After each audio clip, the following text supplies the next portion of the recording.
Our next chapter is chapter 9, trigonometry. Application of trigonometry, that is height and distance. ठीक है, तो height and distance आपको ज़्यादा कुछ पढ़ना नहीं है, दो टर्म उसमें समझने का है, एक एंगल ऑफ एलिवेशन और एक एंगल ऑफ डेविएशन। आपका कोई फ्रेंड आपसे कंपैरेटिवली किसी ज़्यादा हाइट पर है, आप उसको उस फ्रेंड को जब देखते हो तो ये आपका लाइन ऑफ विजन है, और जब आपका फ्रेंड आपको देखेगा तो ये उसका लाइन ऑफ विजन है। दोनों का लाइन ऑफ विजन सेम है, सिर्फ डायरेक्शन अपोजिट होता है। इसको हम लोग लाइन ऑफ विजन ये, और हॉरिजॉन्टल लाइन के साथ आपके आंख पर में ये एंगल बनता है, इसका नाम दीजिए थीटा। इस एंगल को करके इसी एंगल को कहा जाता है एंगल ऑफ एलिवेशन।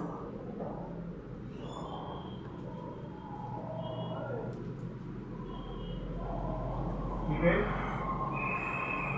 अब आपके फ्रेंड की आंख पर भी जो एंगल बनेगा, आपके फ्रेंड के आंख पर जो एंगल बन रहा है उस एंगल का नाम आई दे दीजिए। इस एंगल का नाम हो गया, इसी एंगल को कहा जाता है एंगल ऑफ विजन।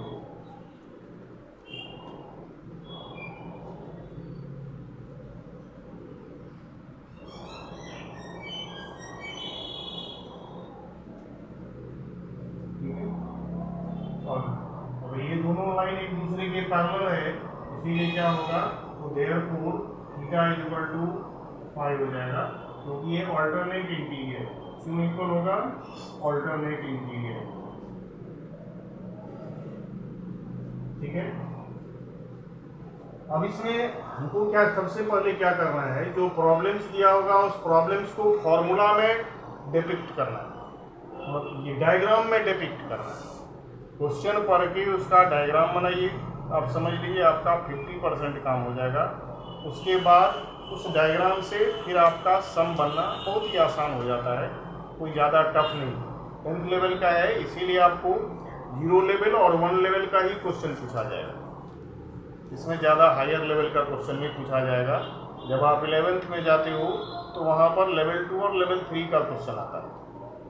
ठीक है, अभी आपको 0 लेवल और 1 लेवल का ही क्वेश्चन पूछा जाएगा। एक क्वेश्चन मैं सॉल्व करके दिखाता हूँ, क्वेश्चन पढ़ के उसको डायग्राम में डिपिक्ट करके दिखाता हूँ और उसको सॉल्व करके दिखाता हूँ। ठीक है, क्या क्वेश्चन है बोलिए। Sir, my question is from exercise 14 of RS Agrawal book, question number 2।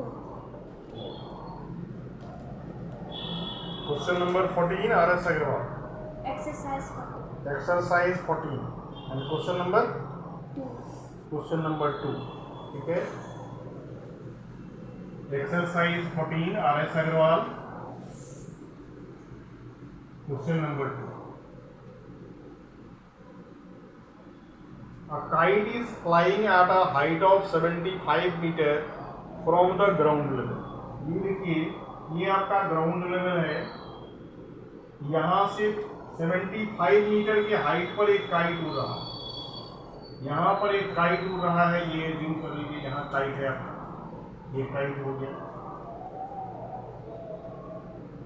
यहाँ से इसका हाइट कितना कह रहा है, 75 मीटर, ये 75।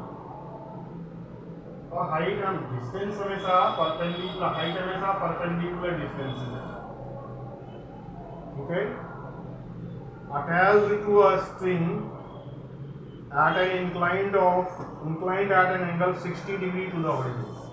ये एक रस्सी जिस धागे से पतंग को उड़ाया जा रहा है, उस पतंग का इंक्लाइनेशन हॉरिजॉन्टल लाइन तुम्हारा यही है ना, इसके साथ 60 डिग्री का, ये 60 डिग्री के।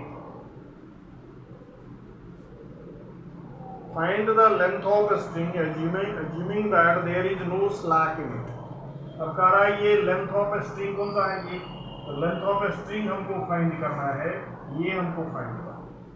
ठीक है, तो ये 0 लेवल क्वेश्चन हो गया। एक वैल्यू ये बुक लीजिए, एक वैल्यू हमको दिया हुआ है, दूसरा फाइंड करना है, दोनों में डायरेक्ट रिलेशन है, इसीलिए क्या कहते हैं इसको, 0 लेवल क्वेश्चन।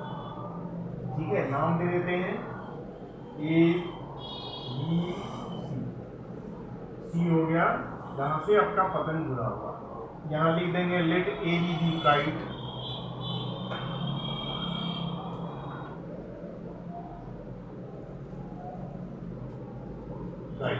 ये हमारा टाइम।